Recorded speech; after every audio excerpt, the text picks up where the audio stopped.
은혜 받으실 말씀은 신명기 31장 14절 15절 말씀입니다. 말씀을 제가 봉독합니다. 여호와께서 모세에게 이르시되 내가 죽을 기한이 가까웠으니 여호수아를 불러서 함께 회막으로 나아오라. 내가 그에게 명령을 내리리라.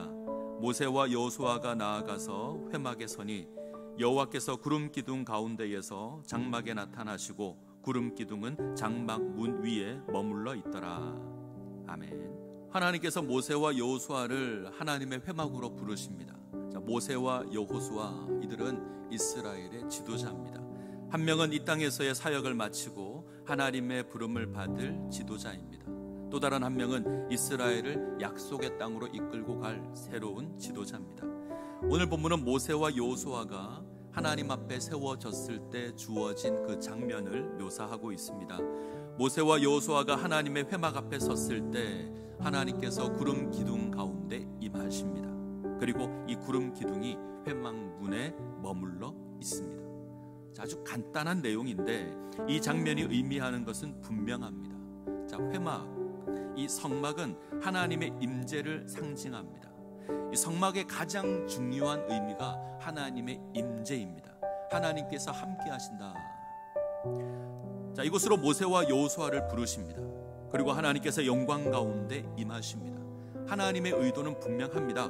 모세와 함께 계신 그 하나님께서, 모세와 함께 하신 그 하나님께서 새로운 이스라엘의 지도자 여호수아와 함께 있겠다 약속하시는 겁니다. 모세와 함께 하셔서 놀라운 역사를 이루신 그 하나님께서 이제 여호수아와 함께 하셔서 놀라운 하나님의 역사를 이루시겠다는 겁니다. 하나님께서는 모세를 통해서 애굽을 치시고 홍해를 가르시고 이스라엘을 구원하십니다. 이제 여호수아를 통하여서 동일한 역사를 행하실 겁니다. 하나님 모세를 통하여 홍해를 가르신 것처럼 여호수아를 통하여 요단강을 가를 것입니다. 모세를 통하여 애굽을 치신 것처럼 여호수아를 통하여 가나안 족속을 치실 겁니다. 이것으로 하나님의 놀라운 역사를 경험하게 될 것입니다. 오늘 본문의 사건은 이것을 의미하고 있습니다. 하나님께서 모세와 함께 하셨던 것처럼 여호수아와 함께 하시겠다 약속합니다. 때문에 여호수아는 두려워하지 말아야 합니다. 사실 이스라엘 백성을 이끌고 가나안 땅으로 가는 것 결코 간단하지 않습니다. 우선 이스라엘 백성들을 이끌고 가야 합니다. 이들은 끊임없이 하나님을 거역했던 자들입니다. 불평하고 불만하고 하나님을 온전히 신뢰하지 못했던 자들이 이들입니다. 모세가 약속의 땅에 들어가지 못한 가장 큰 이유도 바로 이들 때문입니다. 그런데 이제 여호수아가 이들을 인도해야 합니다. 부담이 될 겁니다. 나아가서 가나안 땅을 정복해야 합니다. 아모리 족속이 있는 땅입니다. 크고 견고한 성이 있는 땅입니다. 아낙 자손이라는 거인족이 버티고 있는 땅입니다. 40년 전에 이 땅으로 들어가려고 했었다 실패했었습니다. 근데 이제 여호수아가 이 일을 감당해야 합니다. 쉽지 않은 일이죠. 신명기 31장 23절을 보겠습니다. 여호와께서 또 눈의 아들 여호수아에게 명령하여 이르시되 너는 이스라엘 자손들을 인도하여 내가 그들에게 맹세한 땅으로 들어가게 하리니 강하고 담대하라. 내가 너와 함께 하리라 하시니라.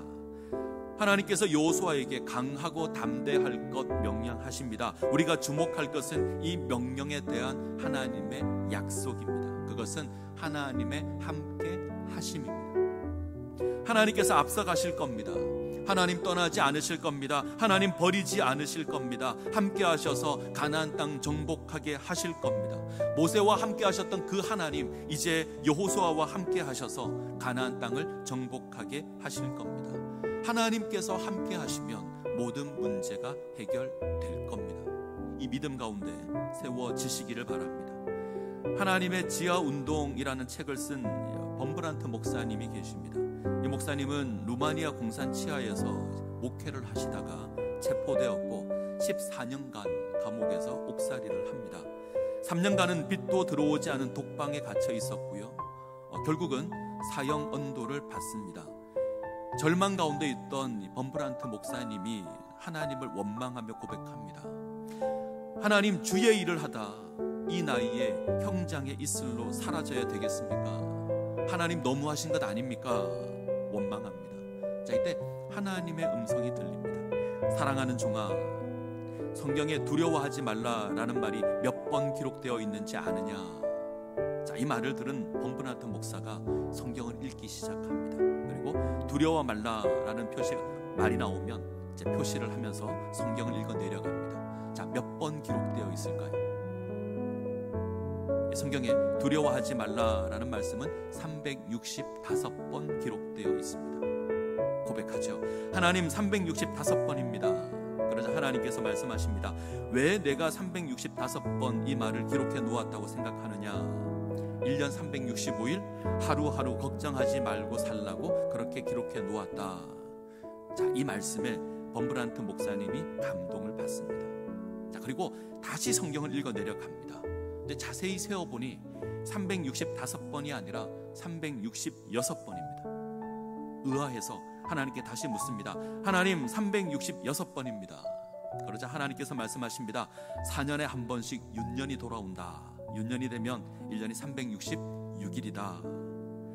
범브란트는 말씀을 깨달은 이후에 이제 원망이 감사로 바뀌어서 그리고 기쁨으로 감옥의 생활을 감당하고 하나님의 인도하심으로 출소하여서 귀한 사역을 감당했다고 합니다.